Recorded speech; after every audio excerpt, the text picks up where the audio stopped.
We are Makilala TV, the first Filipino-American TV talk show in the New York metro area. Get to know us as we talk to the community leaders, innovators, advocates, and emerging artists who affect Filipino-American life.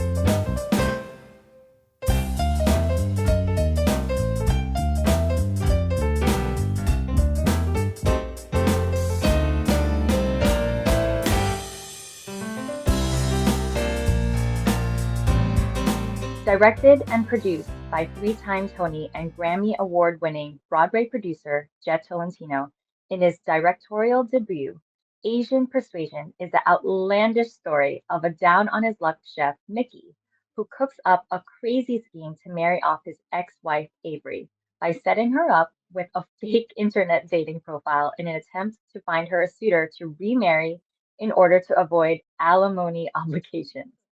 With the help of his trusted wingman, Caspian, Mickey gets off to a hot start until he realizes he wants a second chance with Avery, but it might be too late.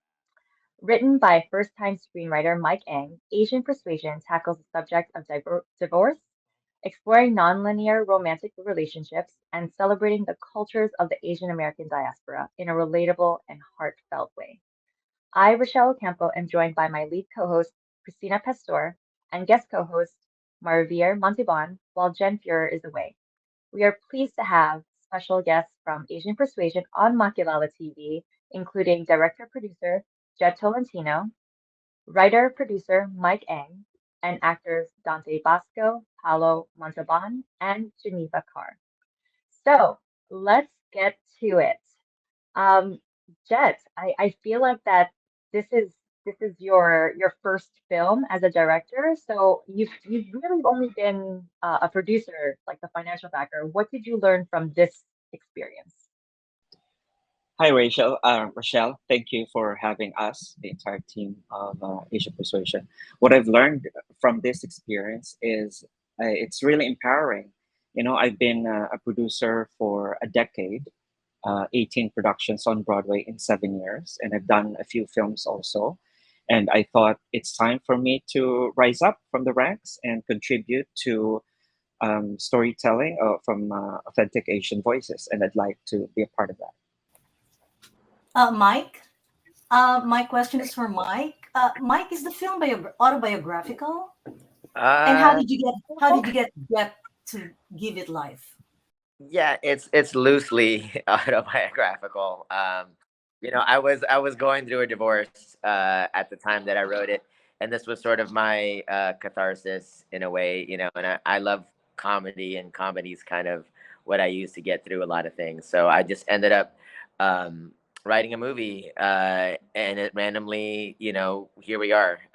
Thanks to Jet, thanks to him reading my script and really bringing it to life, and then these amazing actors that are so brilliant made everything really work. Hmm. I love that. And Dante, what is the story about Asian Persuasion that appealed to you when you first heard about it? Well, first and foremost, it was working with Mike and Jet. I knew them from other things, especially Jhett Tolentino. The Filipino creative community is pretty close knit, and everyone knows each other. So we've been proud of Jet for many years, and so an opportunity to work with Jet was amazing. And then when I read Mike's script, and me and Mike are around the same age, and just someone who wrote the voice of a guy from our generation, Filipino guy, kind of got like a hip hop, grew up in a hip hop kind of generation, and there's the voice of that in there. And then for me, I've been around the industry for so long since I was a very young kid, and so to starting to play these adult projects is a lot of fun, and just a great transitional role for me as an actor also. So it was just a great opportunity. I have a question for Geneva. Mm. How was your preparation working for a full Filipino cast or Asian It was cast? pure joy. Uh, well, I got a phone call from Jet, and I was so thrilled to be offered the role and come on board. And I am just excited to be a part of a movie that's a culture that I personally didn't know. And now I feel like an honorary member of the Filipino community. And I'm thrilled to be going to the Philippines. And I love a movie that celebrates a culture that hasn't been celebrated before. And I tell people, you don't have to know anything about Filipino culture to love this movie, because at the base of it, it's a love story. It's two people that really should be together, and it's funny, and it's pure-hearted, and I think people are going to love it. But I think it's a great opportunity to showcase the Filipino community in New York City that I didn't know. What was your role, Geneva? Well, again, when Jhett called me, I thought, oh, this is perfect for me. I play a French woman who is a bit of a cougar. So I thought, oh, he knows I'm a cougar. He knows that I lived in France for many years and I'm bilingual. And when we were on set, I was like, oh, can I improvise? And Mike was like, yeah, no. Because I thought, oh, they want to use my French, but they didn't. So I thought I was handpicked because of the French, and I was married to a Japanese man. I thought that was obvious. I thought, for all the right reasons, I'm a team player on this movie. That was hilarious. Your role was really, it cracked me up. I love it. Yeah. So I have another question for Jhett. Jhett, how did you manage to finish the film despite financial challenges, COVID, things like that? Oh, you're on mute, Jhett. I'm so sorry about that. I have to say that this is where my producing experience came in. After I've been through hell and back. But then again, in all productions like this, and actually this is probably one of the low budgets that I've ever worked on. So it wasn't.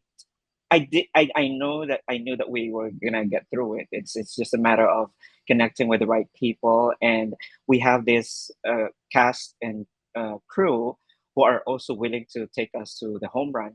And again, uh, so experience and collaboration with a lot of people and from the community. So that's what finished us. That took us to the finish line. Can you tell us the budget of the film? I think I think it's public. It's the budget was $2 million. Oh, wow. Yeah. Yeah. I have a question for Dante, because I remembered a scene where you were making ube pancake, or was it chocolate pancake? Ube pancakes. Yes. So did you practice making it, or are you really into pancake making? No, it's movie magic there to help us out. But I am into. I'm a foodie for sure. So playing a chef, and I love food. I love Filipino food, and then I love where the Filipino cuisine has been coming up in America with some really amazing chefs out there, Michelin star chefs now in America. So it's cool to represent them. That made the story really like flavorful, Filipino And flavor. authentic. I I that. actually have a question for Paolo and Dante. What kind of a director was Jhett? Uh-oh. Paolo, go. let's start with Paolo. I love working with Jhett. I mean, Jhett, you're fantastic. You're fantastic because you know exactly what you want for that shot. And when you're shooting a movie like this on location in New York, you don't have a bunch of time to rehearse it with your fellow actors or with the director or with the writer, Mike.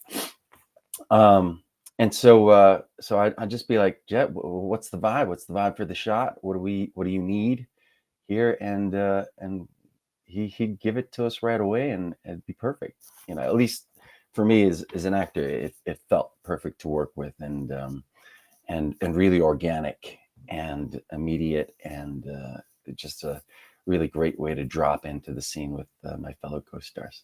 Yeah, Dante? Yeah, Jhett, I would say more than anything, he's a very kind director, very kind and collaborative, and I've never felt stressed by him throughout the project. Very collaborative. We talked a lot about the role, what's going on, where the character's mindset's at, and he's just, he comes from a producing background, and we both have produced films, so I can see how he looks at the project as a whole, and how he's putting it together. But he has a lot of control, and he has a lot of grace as a director. So it was a pretty easy project to get through. on the artistic side. I love to That's hear kind of that. like Jett as a person, right? Oh yeah, and I mean Oh, yeah. that's how it is. We're artists. Like the way you are, a lot kind of translates to the way you work, and that's really how Jett is. Really kind and graceful kind of person. What she brings to his art, which is beautiful. Yeah, Rachelle? And he's So, calm Calm. I'm, Well said, I love Geneva. in the that. Well face said. of, challenging times in the middle of COVID. His Yeah. calmness really made a difference. Mm. And Geneva, you mentioned it earlier of like how the story can relate to even non-Asians, um, it being a love story. So I'd like to actually direct this next question to Paolo. So you, Paolo, you've mostly been associated as Prince Charming from Cinderella with Brandy, and now working with this love story, both trying to set you up with lead women. How has this love story made you feel different? Uh, well, it's what's great about this particular love story is that it's not quite a fairy tale, but in many ways, Lee still is a bit of a Prince Charming, but maybe not quite as graceful through life as a regular Prince Charming. Well, actually, the other Prince Charming was a bit awkward too. So maybe it's not all that different at all. So Jett, how did you get Casey? Was she Oh, hard to get into the film, or was she a busy yeah, actress? yeah. At that time, she was studying gemology in Los Angeles, and at that time, while I was looking for someone, I went into her IG and I saw her acting reel, and I'm already familiar that she has a FAMAS, which is our local Oscars in the Philippines. So that I know from the get go. And then I slid her a DM, and I never got any answer because she doesn't read DMs as one superstar should not do. So and I was like, so I called Sharon because I've been friends with Sharon for a long time now. So and I just said, yeah, yeah, and I said, Sha, where is your daughter? Asan ang anak mo? And she was like, she's in LA. Said, can you please tell her that I sent her a message on Instagram and that was that. And right after that, I got a call from Casey. Oh, okay. Yeah. Great. Jett, I have a question for you. You think the successful Dear Heart concert of the parents of Casey will push the release in the Philippines of Asian Persuasion? I hope so. I was actually at the concert. Casey invited me, and it took me back also because I grew up, in that kind of love team. It's very predominant here in the Philippines, and I feel sad that the film was not mentioned in the concert, but respectfully so because it's about them, right? It's about the celebration of all the fans who really supported the love team from since 1981. Can you imagine that? 42 years, and then with Casey as the product of the love team, and I I. It, I actually teared up because when Casey was brought up to stage and Sharon apologized to her, both with Gabby, for not providing her a complete family. That's where actually everybody just got like crushed in the audience. So that was very beautiful. And yeah, no promotion as to anything that they do. It's all about the family dynamic. So just beautiful. It So will be Mike, remembered. if I may ask, Mike, how did your personal story end? Did it end the way the movie ended? Well, Without telling us the plot of yeah, both your no, story and the film story. no, things. I mean, it was autobiographical only to a certain degree. Right now it's, obviously I didn't go try to find anybody online or anything like that. But the most important thing for me, I think, was to write a story that showcased divorce in a different light. Because when I got divorced, it was devastating. But what saved the last few years since the divorce really has been co-parenting and having just a very healthy respect for the other person in the relationship and prioritizing our daughter first. So I really wanted to create a story that was like, hey, you can look, divorce doesn't have to be the end of everything.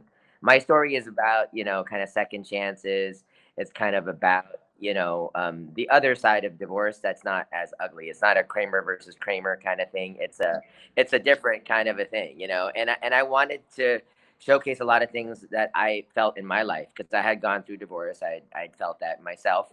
And, just my Filipino American experience, I was not seeing it in the movies the way that I see it in my own life. And so, for better or for worse, I just sat down and I said, let me just write something and let's see where it goes. And I had really no idea. I like started writing, then I Googled like how long, how long a script has to be for a movie. And it was like 100 pages. And I was like, oh, I actually have a script. I don't really know what to do with this. And it was like half a year after I wrote it that I was, Jhett was in my studio to do some editing work at Planet X, our studio in Brooklyn, and we went to lunch, and that's when I sort of made my You pitched it to him. yeah. I love it. How is it So working my with next How is it working with Jhett, Mike? He told me that you were eating adobo during the pandemic while writing. Yeah. So the funny So thing is, that's not- after I had sent him my script, he had sent me a text so cryptic. It was like, "Hey, just read your script. We need to talk." And I was like, "Ooh, what is this?" So, I didn't really know. Me being Filipino, I'm always like, "Hey, food first. What can I do to get him some food so we can both be eating food while we talk about this movie?" So I had cooked a chicken adobo at home, and I had one of these like Japanese thermoses that had like multiple layers. So I made like the sinangag, I made like the egg, I made all this stuff, and I sent the adobo like over to him, and I was eating the adobo at home as well, and then we both were eating while talking about my film. No, Jhett from the very start. I've known Jhett for many years, even prior to doing this. Um, and from the very start, we've had such a good friendship, and it translated very well into just a collaborative relationship on this movie. We agreed what we wanted it to be at the beginning, and we agreed that we wouldn't compromise our values, wouldn't compromise quality, wouldn't compromise anything to make this movie. We said if we need to do something good, let's just raise more money to make it happen, and let the community help us carry this, and they really did. And not only the community, but like I said, the actors and crew. I mean, everybody went way above and beyond, and it's still going way above and beyond to rep this film, and it's amazing to me, and I'm constantly just in awe of our community and things we're doing with this. So it's really been beautiful. Which brings me to my next question for Jhett. Jhett, what is the most expensive segment of filmmaking? Oh, most Is expensive. it a talent fee? No, Is it the technical, no. For us, it's the location. the location? Yeah, I mean, we shut down a museum twice. So yeah, and that museum was $24,000 a day. And then you shut down an iconic Chinese tuxedo. Sushi Baibu, Central Park, um, another park in Queens. So, and every time you do this, you also have to fill it up with people around it. And not just that, you have to pay the location, the green room, the holding area. So not just the location itself, you have to rent another place where the actors and crew can eat, where they can change safely and privately, and all that stuff. So I would say that would be that, and next would be the equipment. Yeah, Equipment. Oh, I see. Renting the equipment. yeah. Okay. So my next question is actually for Dante, Paolo, Geneva. Can you share any memorable moments or anecdotes from filming? I wish Kevin were here because Yeah, tell us. all mine Tell us involve what him. happened. He's really funny. I'll just say this: he was really nervous to kiss me, and that really cracked me up. He would kiss me, but he wouldn't really finish the kiss, which was kind of funny. Like, well, I was waiting for the end. Because he's a Evan. gentleman. He's a real gentleman. I actually, Jett arranged a meeting for us before, just so we could know each other a little bit before we had to film together. Because our first scene, we had to kiss, and he's a gentleman. He was really nervous, and it was really, really endearing. That's my funny story. I think for me, working with Paolo Montalban was just great and memorable.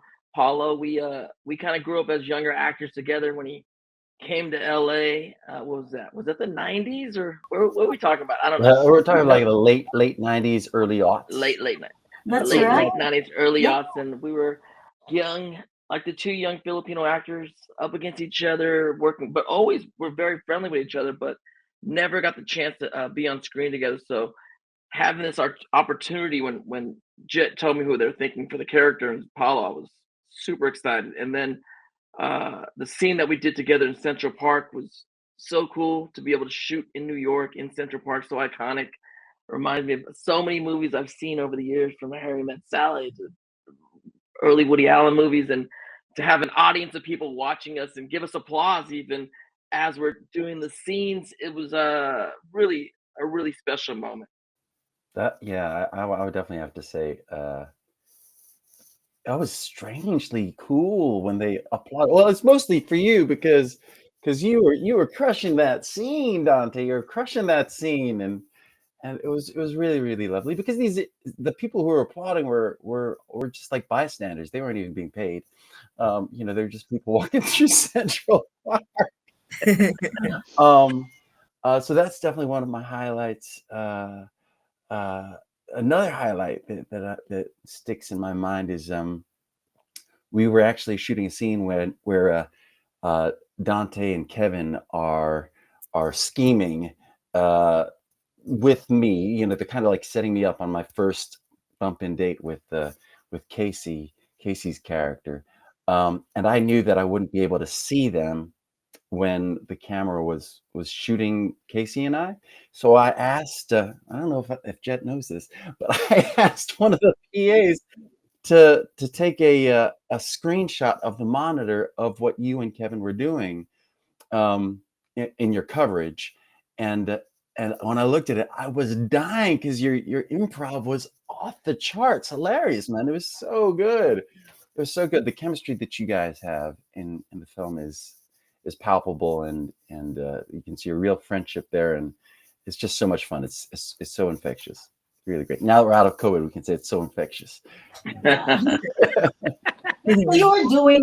you were filming while Here Lies Love was also doing its production. Did they happen around the same time? Are you talking to me? Talking to anyone? Talking to Paolo and Dante also, and Jett.